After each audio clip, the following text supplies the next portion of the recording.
Mengutip dari sebuah buku dari sejarawan Amerika yang memusatkan penelitiannya dalam studi tentang Mongolia, Dr. Thomas Alsen. Seorang doktor sejarah sekaligus pengajar di Western Kentucky University. Dalam bukunya, The Rise of Mongolian Empire and Mongolian Rule in North China. Buku yang menuliskan tentang sejarah kebangkitan dan kekuasaan Mongolia di wilayah Tiongkok Utara. Dr. Thomas Alsen menuliskan, pada tahun 1206 Masehi, setelah Genghis Khan yang berasal dari suku Qia berhasil meredam perselisihan dan menyatukan seluruh suku-suku pengembara-pengembala domba dan penunggang kuda yang mendiami di kawasan tanah gurun Gobi. Genghis Khan dengan membentuk aliansi dari suku-suku Mongolia yang terkenal akan pasukan pemanah-pemanah berkuda. Dengan dukungan dari suku-suku Mongolia, Genghis Khan yang memproklamirkan sebagai penguasa para Han, atau penguasa para kepala suku Mongol. Pada tahun 1209 Masehi, suku-suku Mongol di bawah komando Genghis Khan memulai penaklukan pertama di wilayah kekuasaan dinasti Xixia, yang ketika itu, dinasti Xixia menjadi milik kekuasaan orang-orang Tangut yang terletak di wilayah barat.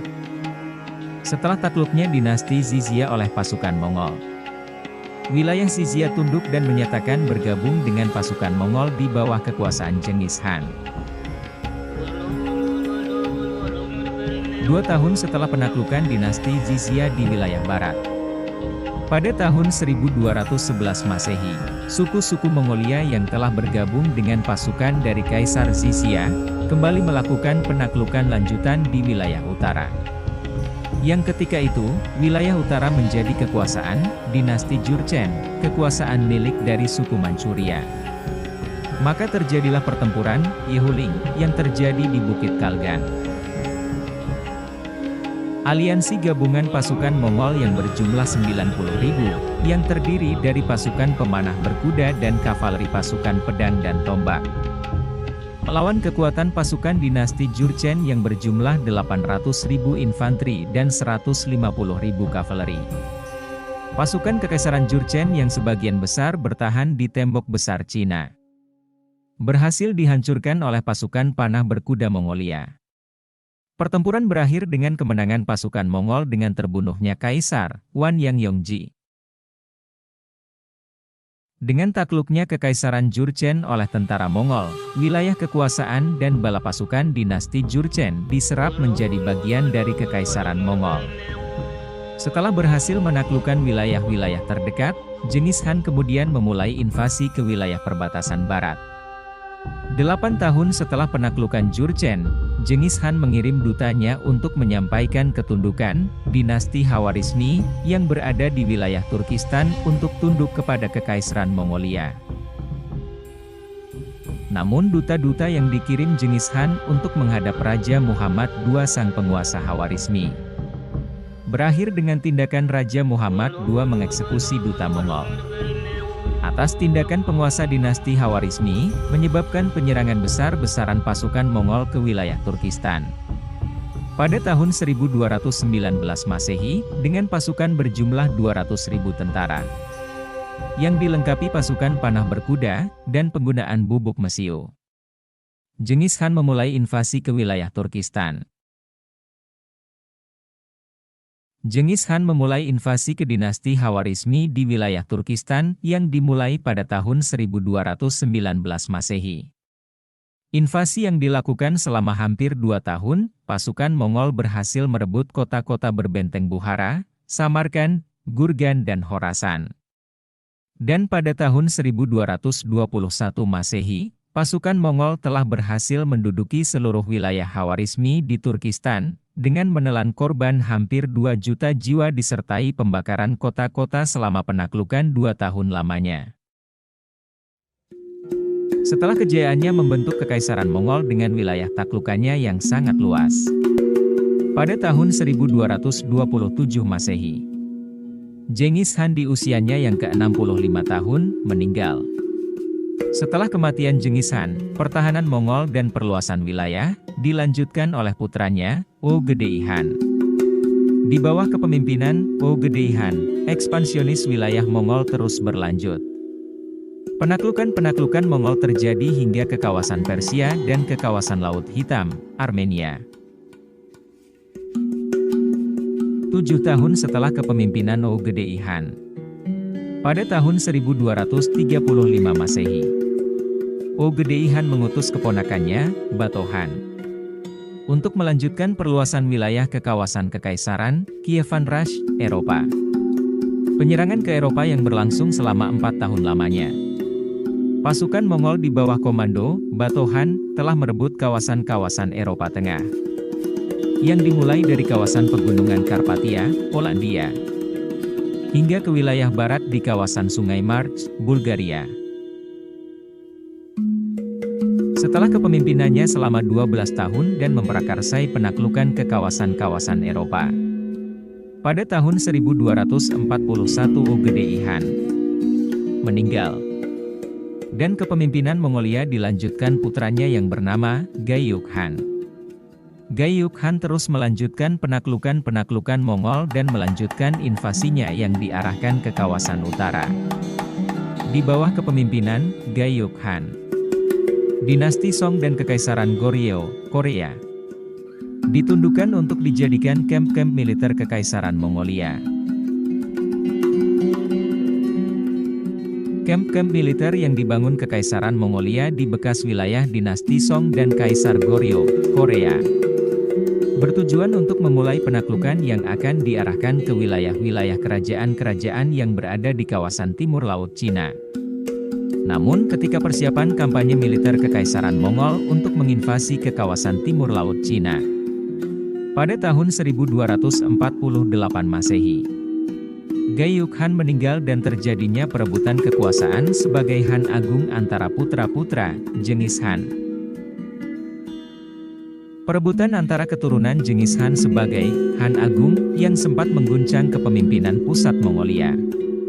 Pada tahun 1251 Masehi, akhirnya disepakati dengan menunjuk Moung Kehan putra dari Tolui Han sebagai Han Agung, melanjutkan tradisi penaklukan dari Han-Han sebelumnya. Moung Kehan terus memperluas wilayah Mongolia ke wilayah Kesultanan Delhi, India, dan melanjutkan penaklukan di kawasan Indochina. Pada tahun 1254 Masehi, 3 tahun kepemimpinannya, Moung Kehan memulai invasi Mongol menuju kawasan Dai-Viet, Jepang, Kamboja, Annam dan Champa. 5 tahun setelah memulai perluasan ke wilayah utara. Pada tahun 1259 Masehi, dalam usaha perluasan ke wilayah utara, Moung Kaihan meninggal dan ekspedisi ke wilayah selatan dilanjutkan oleh adiknya yang bernama Kubilai Han. Pada tahun 1260 Masehi, Kubilai Han dinobatkan sebagai Han Agung untuk melanjutkan kejayaan Mongolia. Ketika Kubilai Han menduduki kekuasaan tertinggi di Kekaisaran Mongolia, wilayah kekuasaan Mongol membentang dari Laut Kaspia hingga ke Samudera Pasifik. Setiap kerajaan yang berada di seluruh kawasan Asia hingga sebagian Eropa menyatakan tunduk dan dibebankan setiap wilayah mengirim upeti sebagai bentuk negosiasi dan ketundukan kepada Kekaisaran Mongolia. Kubilai Han memindahkan pusat pemerintahan Mongolia yang semula berada di lembah Orkhon, kemudian dipindahkan ke kota Beijing.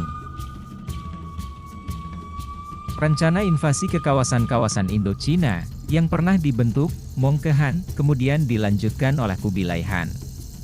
Invasi ke kawasan Indochina bertujuan untuk memperluas kekuasaan dinasti Yuan yang dibentuk Kubilai Han dan mewajibkan upeti dari kerajaan-kerajaan taklukan, serta untuk menguasai jalur perdagangan laut di kawasan Laut Cina Selatan, yang ketika itu perairan Laut Cina Selatan menjadi rute perdagangan maritim hingga ke Laut Merah.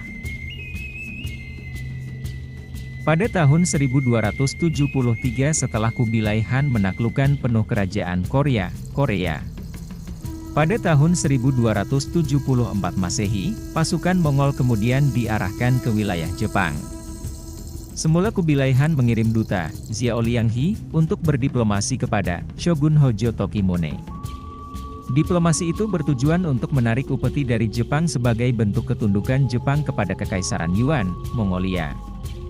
Setelah usaha duta Mongol gagal, pada tahun 1274 Masehi, dengan mengirim armada 800 kapal yang berisi 40.000 prajurit,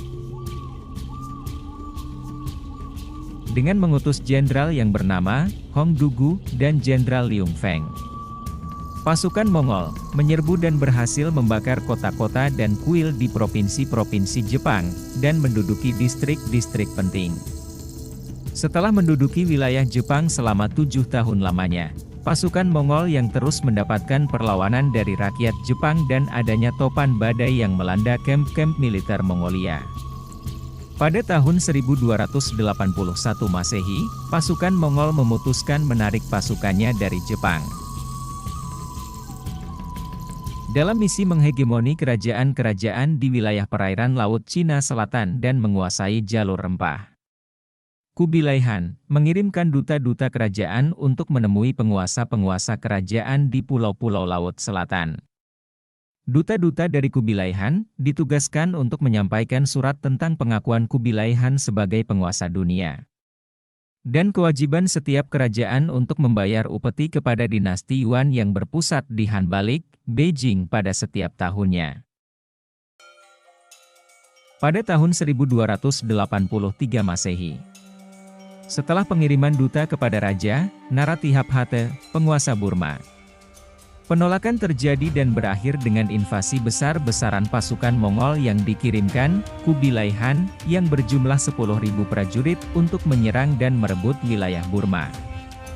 Dan pada tahun 1287 Masehi, pasukan Mongol yang dipimpin Jenderal Sinchuan dan Jenderal Sangudar, pada akhirnya kerajaan Burma tunduk kepada Kekaisaran Yuan dan dibebankan pemberian upeti pada setiap tahunnya.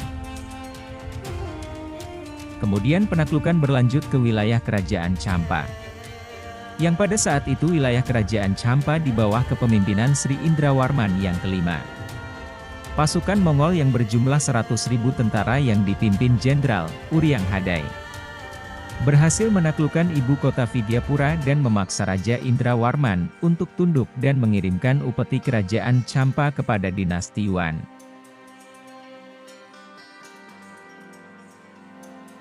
Berlanjut dengan penaklukan kerajaan Dai Viet, yang saat itu kerajaan Dai Viet di bawah pimpinan Raja Tran Thai Thong.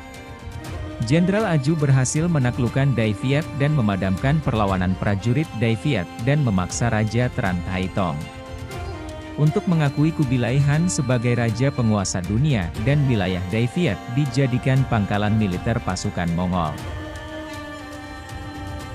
Setelah invasi besar-besaran pasukan Mongol ke wilayah kerajaan Burma, Champa dan Dai Viet, pada tahun 1293 Masehi, Kubilai Han melanjutkan rencana penaklukan ke wilayah Jawa.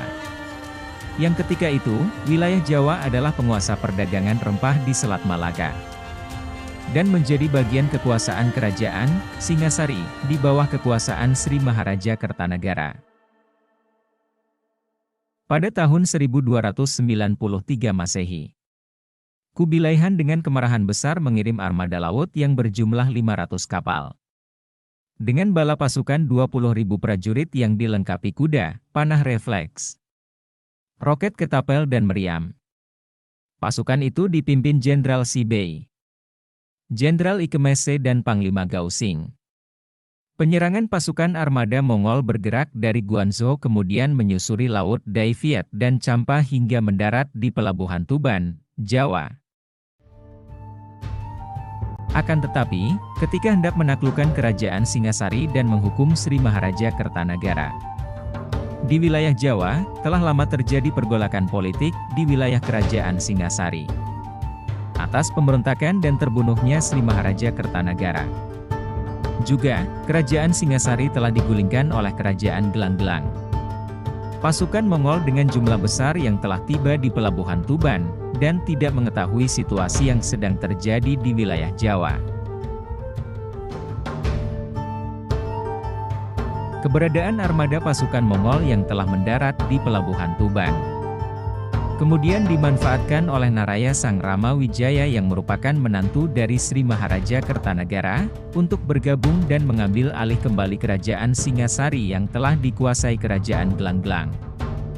Setelah keberhasilan Naraya Sang Rama Wijaya mengambil alih kerajaan Singasari, dengan bantuan pasukan dari bekas prajurit pasukan Singasari dan prajurit Mandala dari Madura, setelah mendarat selama 1 bulan di wilayah Jawa, Nararya Sang Rama Wijaya berhasil mengalahkan pasukan Mongol dan mengusir armada kapal-kapal Mongol untuk kembali berlayar ke Guangzhou, dan dipaksa mundur untuk meninggalkan tanah Jawa.